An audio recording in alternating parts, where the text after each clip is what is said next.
Сәлеметсіздер ме оқушылар? Саламатсыз ба? Отыра қойыңыздар.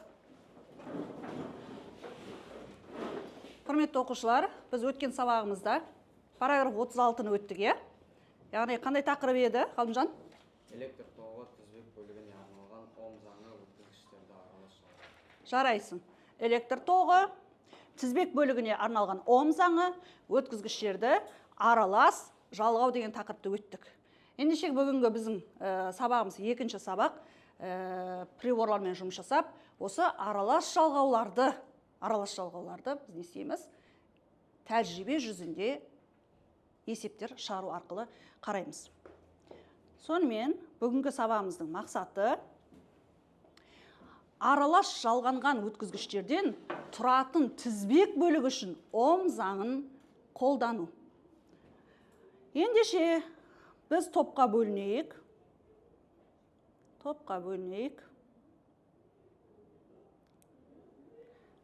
Осы аттар бойынша топқа бөліне қойыңыздар. Кәне орнымыздан тұрамыз, тез етейік, уақыт кетеді батыр. Тез. Тақтада қарап алыңдар да. Кім қай топта? Жақсы, жарайсыңдар. Өткен сабағымызды бір қайталау ретінде қазір Kahoot бойынша сабағымызды қарайық. Қайталап алайық. Ол үшін ұялы телефондарыңызды таратайын. Ұялы телефондарыңызды тезірек ала қойыңдар. Әркім өз телефон ала қойсын.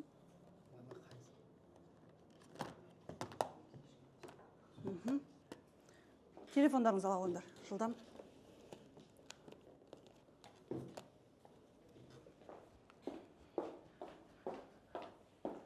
Телефонымызды алайық. Жақсы. Kahoot деп жазамыз. Білеміз ғой, Kahoot'ты? Ойнап жүрміз ғой.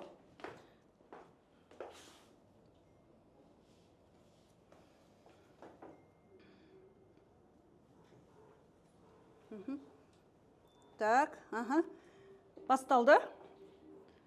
112-02-05.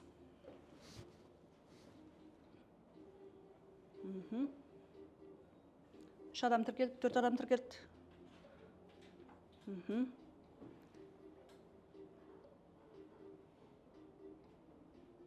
Тағы да, кімдер тіркелген жоқ?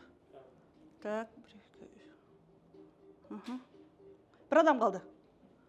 Қоса алмаған? Жарайды. Олай болса, бастадық.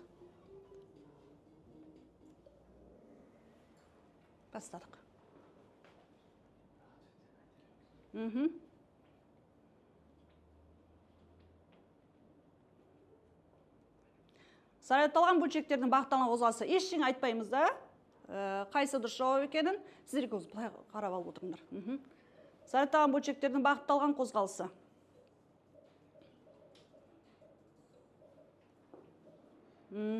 Жарайсыңдар. Электр тоғы екен, е? Жақсы, келесі. Next.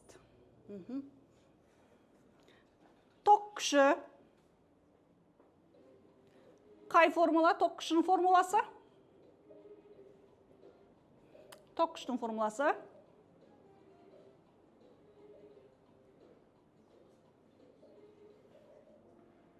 Жарайсыздар. 8 оқушы дұрыс тапқан.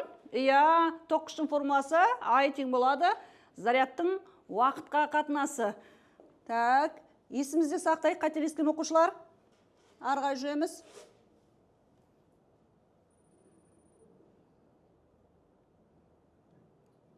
Үшінші сұрақ. Бірлік зарядтың орнын ауыстыруға кететін тоқ жұмысына тең физикалық шама. Бірлік зарядтың орнын ауыстыруға кететін тоқ жұмысына тең физикалық шама.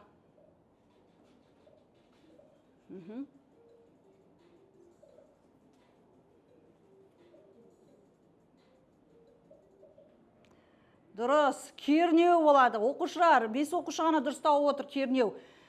Есімізден шығармаймыз. Бірлік зарядтың орнын ауыстыруға кететін тоқ жұмысына тең физикалық шама, ол бізде кернеу болып табылады. Ары қарай жүреміз. Али бірінші орынға шықты. Келесі сұрақ. Ұзындығы 1 метр, көлденең қимасы 1 квадрат метр өткізгіштің кедергісіне не деп атаймыз?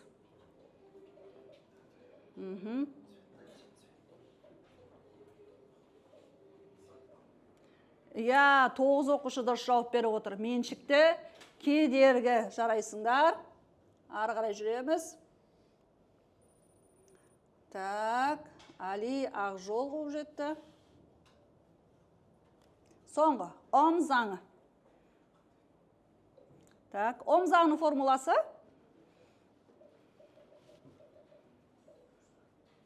Ом заңын жақсы білеміз, е? Өткен сабақ өттік біздер. Соның өзінде бір оқушымыз жаңылысып қалды. Так, 11-ші. Бізде 11 оқушымыз дұрыс, ай тең болады, кернеудің кедергіге қатынасы болып табылады. Жарайсыңдар. Кімде неше ұпай болды? Топ басшылары. Мына топтың топ басшысы Ақмейір жазып аламыз. Мына топтың топ басшысы Жансая. Мына топтың топ басшысы бізде Назерке. Жазып ала қойыңыздар. Кімде неше ұпай болды? Көріп тұрма сіздерде? Бірінші орында бізде Әли, екінші орын Ақжол, үшінші орында Ақмейір, төртінші Ғалымжан, бесінші Назерке. Так, жоқ, нешеуі дұрыс болды? Нешеуі дұрыс болды? Дұрыс болғандарын айтыңдар. Жоқ, ұпай емес. Нешеуі дұрыс болғанын жазып алыңдар.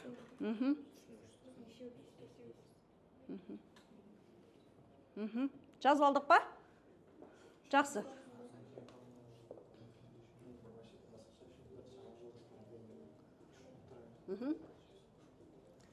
Жарайды, жақсы. Оқушылар олай болса арғай жүрейбіз.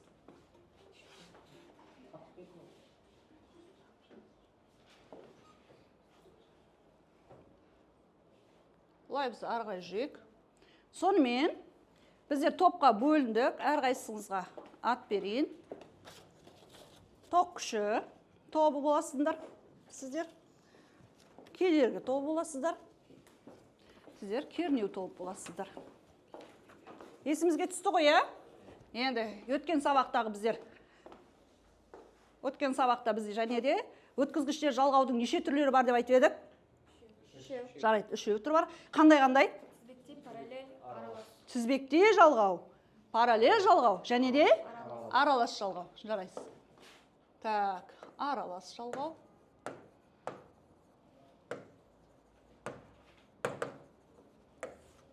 Тізбекте жалғау.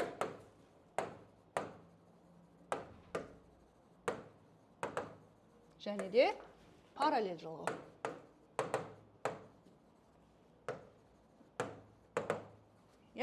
Жақсы. Аралас жалғауды схемасын кім сызып бере алады? Аралас жалғаудың. Келе ғой, Мирас, аралас жалғаудың схемасын сыза ғой. Мысалға 3 шам болсын дейік та. 3 резистор болсын, жақсы.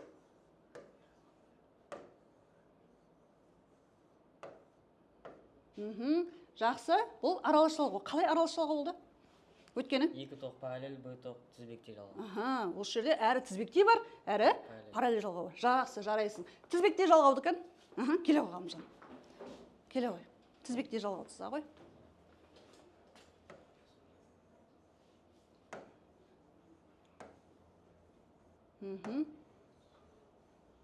Жақсы, жарайсың. Бұл тізбекте жалғау. Қалайша тізбекте жалғау бұл? Себебі бір-біріне тізбектеліп, біріне-бірі жалған. Бір бағыт. Бір бағытта? Жарайды. Тізбекте жалғауы тағы да не айтып едік біз оңай болу үшін? Оң қол мен сол қол деп айттық, яғни айтқанда бірінен кейін айта ғой?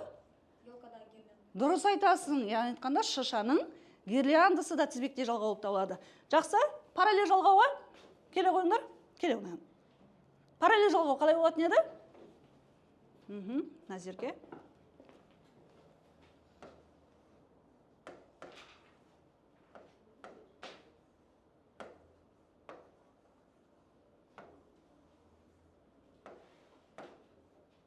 Жарайсың. Бұл бізде параллель жалғау болып табылады. Жарайсың, отыра қойыңдар. Тізбектеп жалғау, параллель жалғау және аралас жалғаудың формулары. Яғни айтқанда алдымен тек тізбектеп жалғау мен аралас жалғаудың формуларын есімізге түсірейікші. Тізбектеп жалғаған кезде біз қандай шамаларға қараймыз осы жерде? Сіздердің алдаңызда қандай топтарда тұрсыңдар? Кедергі топ. Сіздер? Тоқ күші топ. Сіздер? Кернеу. Жақсы. Сіздер тоқ күші бойынша айтыңдар. Тізбектеп жалғанған кезде тоқ күшінің формуласы қалай болады? Ауызша айта беріңдер. I тең I1 тең I2 тең IN.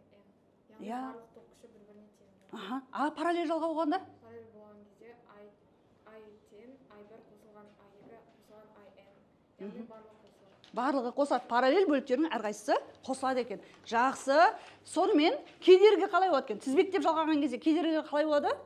R жалпы тең R1 қосылған R2 қосылған R3. Яғни айтқанда кедергілердің барлығы қосылады. Тізбектеп жалғанда. Ал параллель қосылған жалғанғанда ше? 1 бөлінген R жалпы тең болады 1 бөлінген R1 қосылған 1 бөлінген R2 қосылған 1 бөлінген R3. Яғни кері шамалары Кері шама. қосылады. Дұрыс айтасың. Кернеу тобы, яғни тізбектеп жалғанған кезде кернеу формуласы қалай? Тізбектеп жалғанда. Бір-біріне қосылады. Дұрыс айтасыңдар. Әрбір өткізгіштің кернеулері не қылады екен? Қосылады. Ал параллель жалғанғанда Бір-біріне тең болады. барлығы бір-біріне тең болады. Жарайсыздар оқушылар. Ендеше біздер сіздерге осы схеманы берем. Сіздерге аралас жалғау схемасы, сіздерге тізбекте жалғаудың схемасы, ал сіздерге параллель жалғаудың схемасын берем. Осы схема бойынша біздер жұмыс жасауымыз керек. Так, мына топтан кім? Мирас, ала ғой приборларыңды. Мінекей. Амперметр схема бойынша приборларыңды ала ғой. Апарды. Ала ғой. Так, мына топтан Айдос келе ғой. Абайла қолдарыңызды түсіріп алмаңдар. Мына ала ғой. Ана топтан Али келе ғой.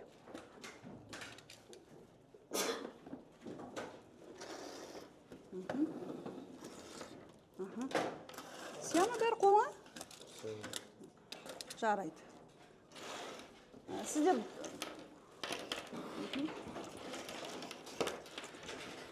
артықтарды тастап кете қойын.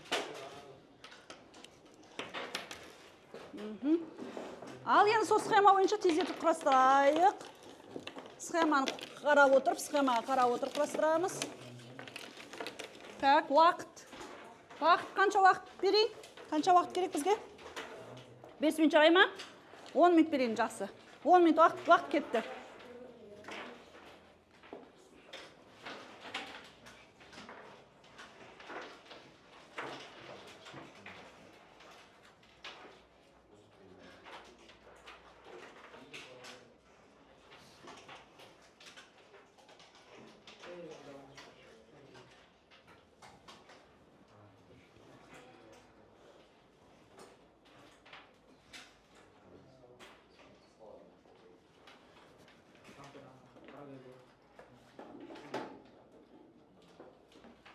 Так, ұялы телефон жинап алайын. Ұялы телефон сіздерге кедергі болмасын. Тапсырамыз. Тапсыра ғой.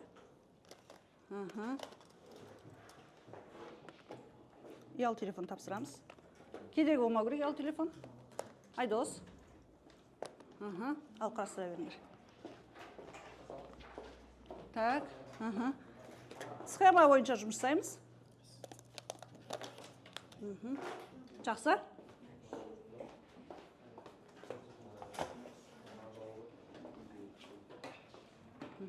Схемаға қарап отырыңдар да, алдымен тізбектелген бөлікті. Барлық уақытта қандай бөлікті жалғап аламыз? Тізбектелген бөлікті жалғап аламыз. Дұрыс. Оқушылар тоқ көзі менде біреу, сондықтан тоқ көзге ғана шарп қойыңдар да, жалғай беріңдер.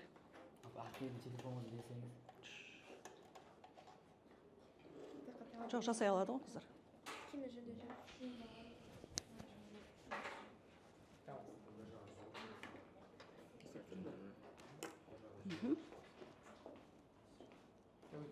Басында салып тұрсың, басында салып тұрсың.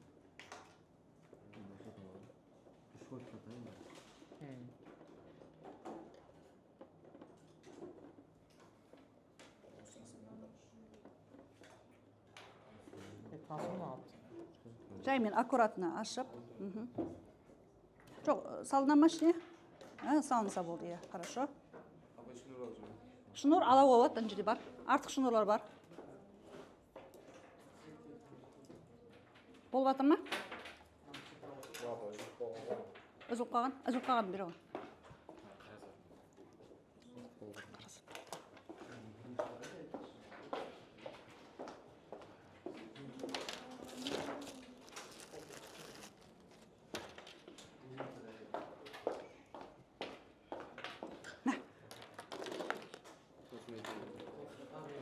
Құрастырып болдыңдар ма? Қай топ болды? Так, аралас жалғау бізде өте күрделі болғандықтан. Жігіттер, көмектесіңдер.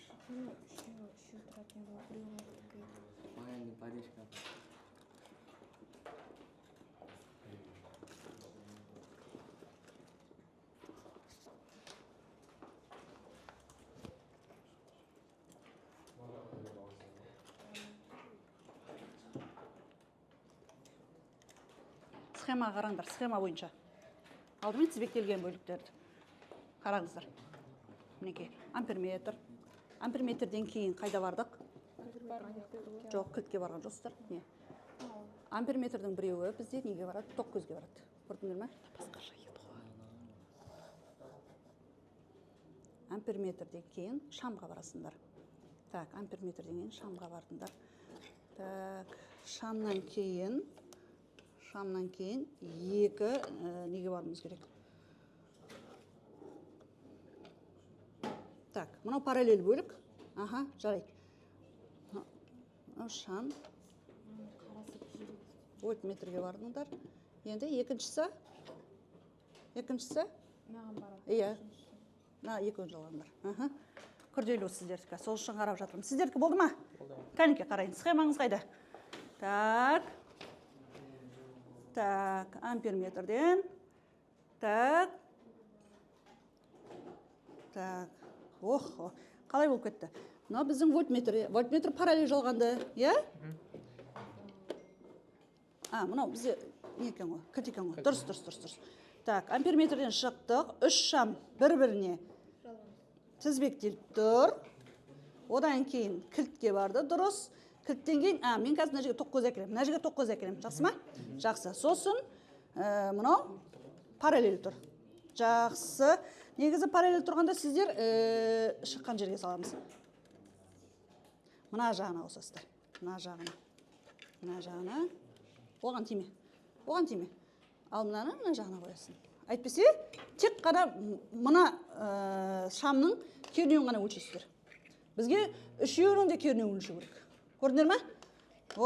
Енді дұрыс болды. Қазір мына жерге жаңа нені әкелейін. Тоқ көзін әкелейін.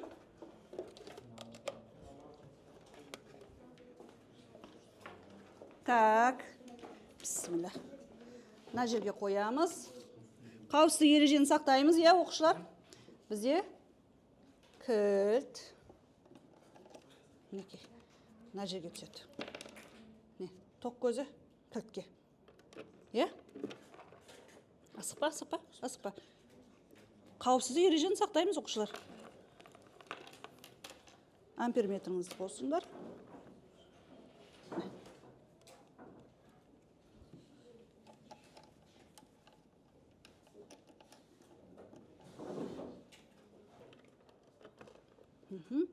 Так, жақсы. Ал, не терсіз кетті? Біздің көрсеткіш... Жоқ. Көрсеткіш қалай болды? Теріс көрсетіп кетті, да? Так, ажатайын. Демек, екі несі? Ауысып кетті. Ауыстыра ғой. Так, сосын 3 вольттықты пайдаланатсың, е? Мұнда 3 ампер ма? Ананы 15 вольтке қоя ғой. Жақсы. Болдық па? Жарайды. Мен свет жанды ма? Шамыңыз жанды ма? Неге әлсіз жанып тұр? Өйткені? Қалай жалғанып тұр? Тізбектей жалғанып тұр. Ал егер де осылардың біреуі, бір шамы сөніп қалды дейік. Қазір мен мынаны ажатам. Ал, бір шамды кер бұрап тұста. Болды. Азғантай бұра. Қайтадан қостым. Жанды ма? Не үшін?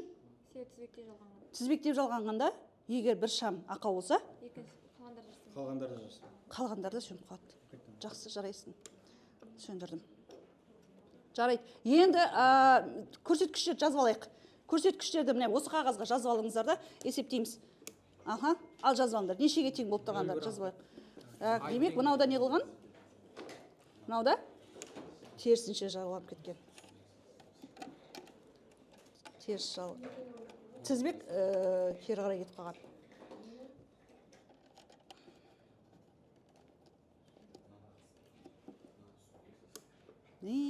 Азғантай ғана тоқ бар, иә? Көрдік па? Қайсысын аламыз? Жоға жағын аламыз, иә? 0,2. 0,2 дейді. Жақсы. Ананы көрсеткіші? 1,4 па? 15 вольт та, яғни жоғарысын аласыздар. 1,5. Жоқ, 1,5 да. 15 вольтты пайдаланасыз. Жоға жақ шкаланы пайдаланыңдар. Неге тең? 8 вольтке тең. 8 вольтке тең. Жазып алыңдар. Енді шамдардың кедергісін табыңыздар. Айырдым. Шамдардың кедергісін табыңыздар. Келесі топ. Аралас топ дайынбыз ба? Параллель топ. Қане параллельді қарайық.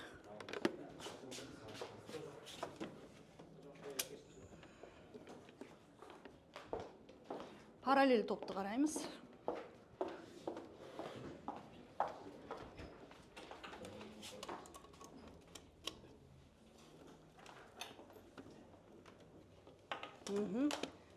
Схемамыз дұрыс па бірінші? Так, жігіттер белсенді мына топта. Жарайсыңдар. Мына үшеуі параллель тұр, е? Так, вольтметрге параллель. Так, амперметр. Жақсы. Ал қосып қараңыз. Так, жоқ. Демек, бір жерде не бар? Бір зат жалғанбай қалды. Қарайық. Жалғанбай қалды бірдеңе. Жоқ. Тізбек тұйық емес. Тізбек тұйық болмаған кезде осылай болады. Бұл параллель жалғау ғой. Параллель жалғау бізге тиімді ғой негізінде.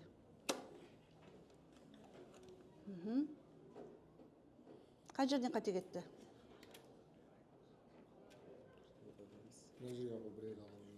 Жоқ.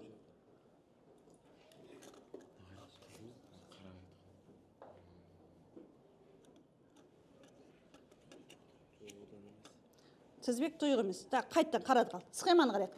Так, бізде тоқ көзі. Тоқ көзінен шықтым, кілтке келдім. Кілттен кейін амперметрге келдім. Дұрыс.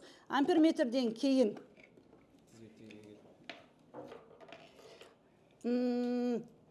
тек қана мына ненің несін өлшейсің ол кезде. Біздің мына схемамыз қате болып табылады. Айырдың ғой, да? Айырып қояйық. Иә. Так, ұста. Мына жаққа. Иә. Так. Амперметрден кейін 3 шам. 3 шамның барлығы да бір нүктеге жиналды да, бәрі кернеуге жиналды. Асық па? Кернеуден кейін барлығы да жиналып, мынағын барды ма? Так, жақсы. Ал енді қосып қараңыз. Шықпай қалды ғой.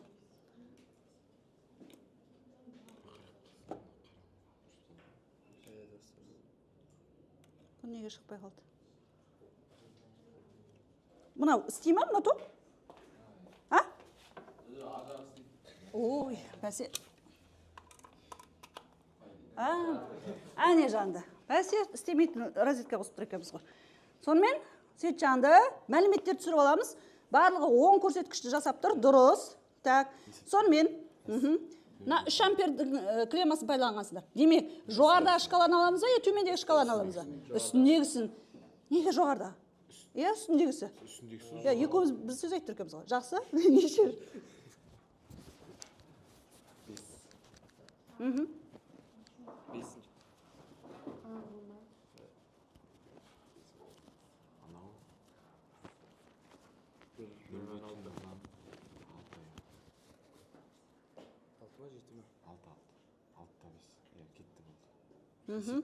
Жазып алдың ба? Кернеуді жазып алдық, тоқ күшін жазып алдық. Енді не табамыз? әрине кедергіні табамыз.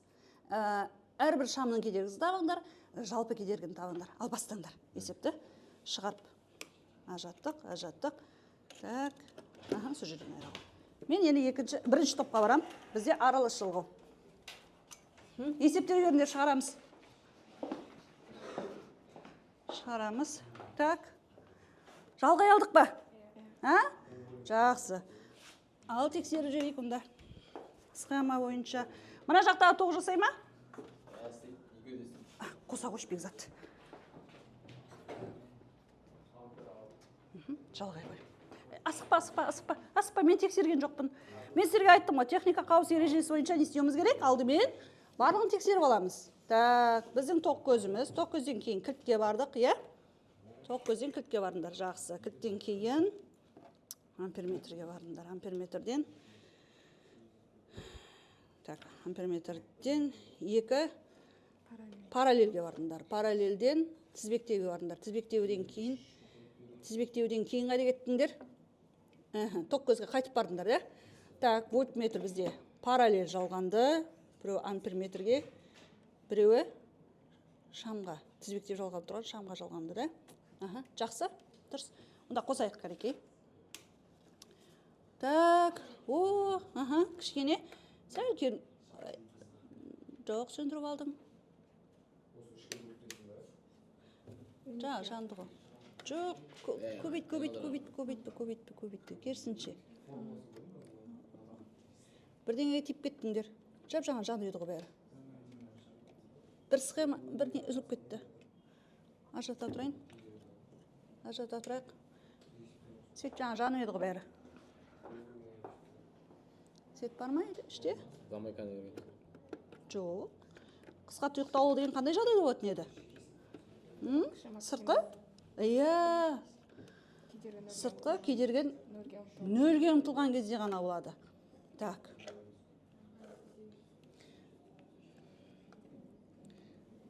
Бірдеңе шығып кетті не болса.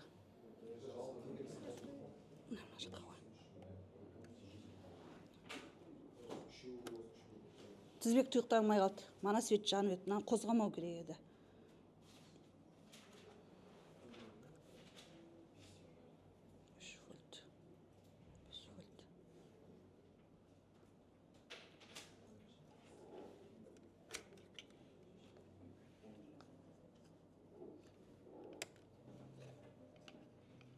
Неде болса, бір сымдарды ауыстыруымыз керек болды енді.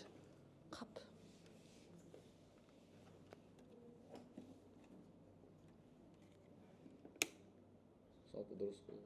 Схема дұрыс болып тұр. Жанды ғой үшеуде.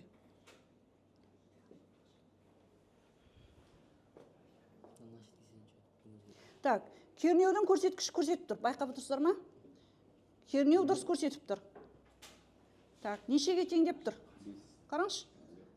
5-ке әлі жетпеген. Жоқ. 15 вольтты пайдаланып отырсың. 15 вольт болғанда жоғары жақты аламыз ғой, иә?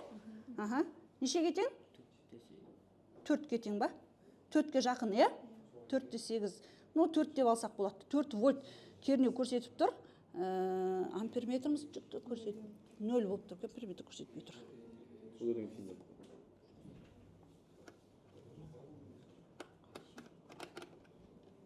Ол деген аралашалғы ғой, ең болмаса. Онда бар ғой. Так, тұр. Біздің тізбекте жалғаудың лампочкасы күйіп кеткен сияқты ғой. Бір лампочканы алайықшы. Бір лампочканы бере қойыңдаршы. Осы жерде қате кеткен сияқты.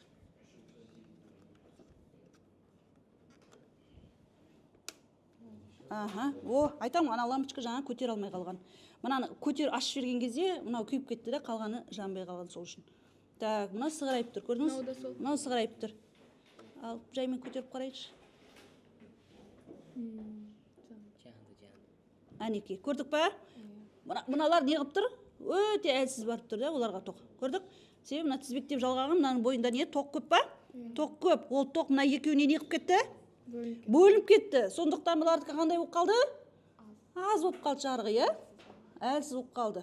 Жақсы, мәліметтер түсіріп алыңыздар. Сосын есепті кедергілерін табамыз шамдардың. Өте жоғары кернеу беріп тұрмын. Жазып алдық па мәліметтерді? Жарайды.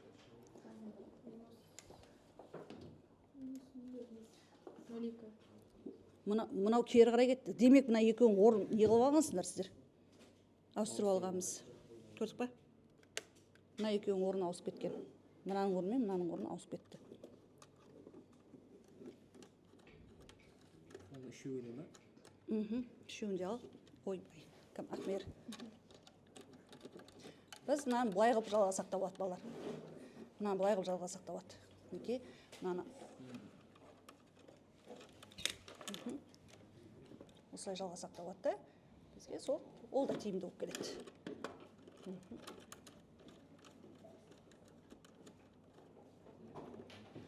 Қайта қосайын.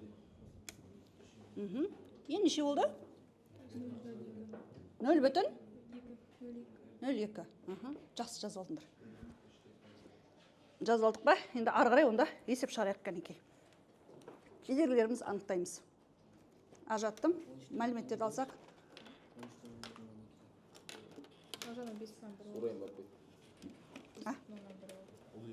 Так.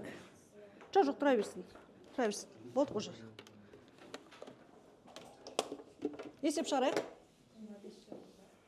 Есептеріміз шығарайық. Шарт болдық па? Бірінші топ аяқтады уже. Кедергіміз нешеге тең екен? 40 омға тең болды. Жақсы. Келесіздерде? Жалпы кедергіміз нешеге тең болды? 10 омға тең болды. Үшінші топ жаңа ғана жасады. Оған ең біздер не істеуіміз керек? Есеп шығарайық, иә?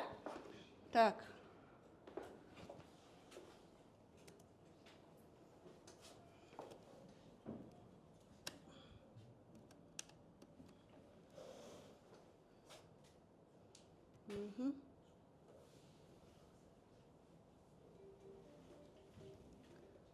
Так.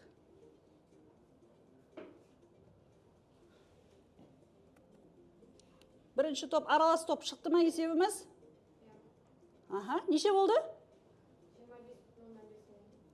25,5 омға тең болды. Жақсы, жарайды. Келесі енді осы сабақты аяқтау үшін тағы да Кахут. Соткілеріңіз ала қойыңдар. Мен ар жақтан бастауым керек сияқты да. Ар жақтан бастайын қазір. Себебі арғы топтыкі бірінші бетіне тұрған шығар. Жылдам. Соткаларыңыз ала қойыңдар.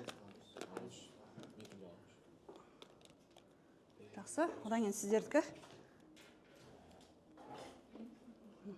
Соткын қайсы? Дұрыс па, әркім өзіңкін алды ма? Жақсы. Сіздеркі.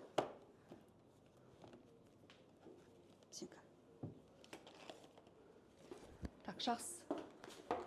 Тағы да Кахут келесі бүгінгі күнімізді қорытындылау үшін есептер шығарамыз, дайын болып отырыңыздар.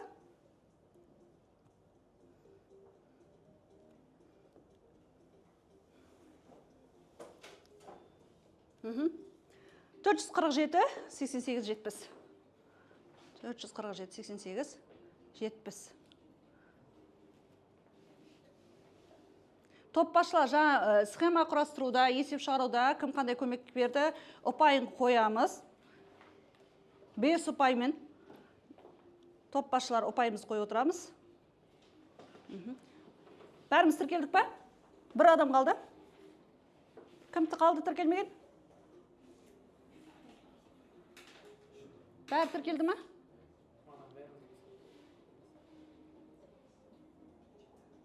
Так, оқушылар 11 бала болып тұр ғой. Кім қалды тіркелмеген? Жансая екен. Так, жақсы, бастады қал.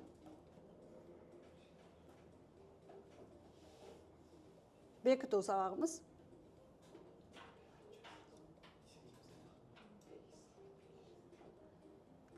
Тізбекте жалғанған 2 шамдардың жалпы ток күші қандай болады? Тізбекте жалғанған 2 шамның жалпы ток күші. Формуласы? Тізбектеп жалғаудыкі.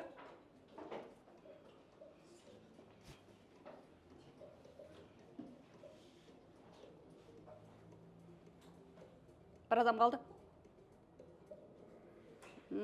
Дұрыс. Яғни тізбектеп жалғанған кезде барлығы да бір-біріне не болады екен? тең болады. Ақмейір бірінші орында. Келесі. Тізбекке амперметр қалай жалғанады? Мен үнем айтатын. Тізбекке амперметр қалай жалғанады? Барлы уақытта? Амперметр. Мен амперметр туралы айтып тұрмын. Яғни тізбекте жалғанады. Жақсы.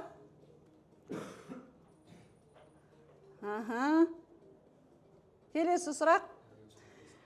Тыңдаймыз. Әр қайсының кернеуі 4 вольтқа тең. Тізбекте жалғанған резисторлардың жалпы кернеуі қандай? Әр қайсының кернеуі 4 вольтқа тең. Тізбекте жалғанған резисторлардың жалпы кернеуі. Бұл жерде 2 резистор туралы айтып тұр.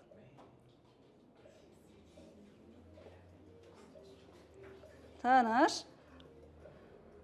Я, 8 вольтқа тең. Өйткені тізбектеп жалғанда кернеу қайтетін еді? Қосылады ғой. Жаңылыспаймыз, мұқият қараймыз оқушылар.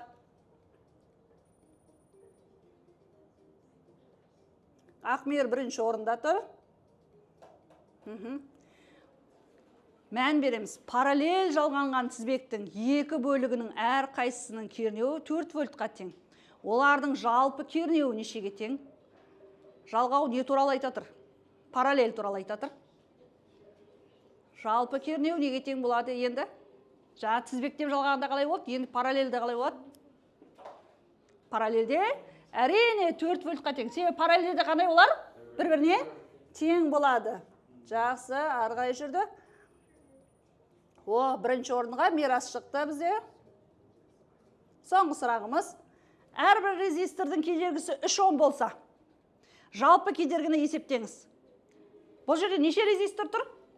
3 тұр. Так, олар қалай жалғанып тұр? Параллель. Демек ол нешеге тең болады? Үндемейміз, өзіміз жауап берейік. 5 оқушы дұрыс жауап беріп отыр. Әрине ол 1 омға тең. Дұрыс па? Жақсы, арғай жүйеміз сонда. Үшінші орын Ақмейір. Екінші орында Мирас. Бірінші орынға кім шықты екен? Қуандық шықты. Ой, жарайсыңдар. Қол шапаттап қойы. Жарайсыңдар. Жарайды оқушылар. Бүгінгі сабақта не түсінді? Бүгінгі сабақта не түсіндің? Приборлармен жұмыс жасағанда. Бүгінгі сабаққа кері байланыс бер жерек. Не түсіндік? Аружан, не түсіндің? Так, дайындалып отырайық, барлығымызда өзіміздің түсінген ойымызды айтайық. Не түсіндік? Тізбектеп жалғағанды түсіндің, жақсы. Тағы да. Өмірде кездесе ме екен тізбектеп жалғаулар? Қайда кездеседі? Шыршада кездеседі, иә? Гирляндада. Біз тұрмыста соны жақсы білеміз. Жақсы. Параллель жалғау туралы не түсіндік? Параллель жалғау туралы, ой. Ең тиімдісі, дұрыс айтасыңдар. Не қылмайды? Бір-біріне әсер етпейді. Егер бір лампочка күйіп кетседе, қалған 2 лампочка не істеп тұра береді? Жанып тұра береді. Біз өмірде параллель жалғау пайдаланамыз ба? Иә, тұрмыстық жағдайда біз бәрінде параллель жалғауды пайдаланады екенбіз. Жақсы, жарайды. Сіздер аралас жалғау туралы не айтасыңдар? Аралас жалғау сіздерге қиындық келтірген жоқ па? Құрастыруда? Қиындық болған жоқ па? Қиындық болған жоқ. Схема болса болды, құрастыра аламыз ба? Жақсы, жарайсыңдар. Тағы не түсіндік біздер? Жаңа бір лампочкамыз күйіп кетіп еді. Қай бөліктегі лампочка күйіп кетті? Сосын басқасы ешқайсы жанбай қойылды ма? Өйткені тізбекте жалғауда қандай да бір ақау болатын болса не қылады екен? Барлығы. Яғни тізбек не қылмай қалды? Жалғаспай қалды, тұйықталмай қалды. Иә? Тізбек тұйықталмай қалды. Жарайсыңдар. Жақсы, сонымен оқушылар, ұпайларыңыз бірінші топтікі. Айта қойыңыз ұпайларыңызды. Мирас 9, Бекзат 9, Аружан 9, мен 9. Барлығыңызға 9 ұпай алдыңдар ма? Ой, жарайсыңдар, қол шапаттап. Қолдап қойық. Жарайды. Так, бізде қандай ұпай екінші топта? Айта қойыңыз. Барлығымызға 8 ұпай болып қалды. Қандай 2 ұпайды қай жерде жіберіп алдыңдар? Кахутта? Жақсы, Кахутта сіздер екен ғой да? Ұпай жеткізе алмай қалған. Жарайды. Так, бізде соңғы тобымыз параллель топ яғни кернеу тобы. Алида 10, Қуандықта 11, Манаста 12, менде 10. Жақсы. Бізде Кахутта бірінші бөлік, екінші бөлігіміз бар ғой. Жаңа нелердің де ұпайларын қостыңдар да? Жақсы. Жарайсыздар. Қол шапаттап қойық. Өте жоғары ұпай бізде үшінші топта шықты. Жарайсыздар оқушылар. Сонымен үй тапсырма ретінде келесі тақырыпты қарап келеміз. Видеосын жібереміз сіздерге. Келесі сабақта дәл осылай тағы да жұмыс жасайтын боламыз. Зертханалық жұмыс жасайтын боламыз. Рахмет. Сабақ аяқталды. Қош сау болыңыздар. Маған көмектесеміз приборларды жинасуға.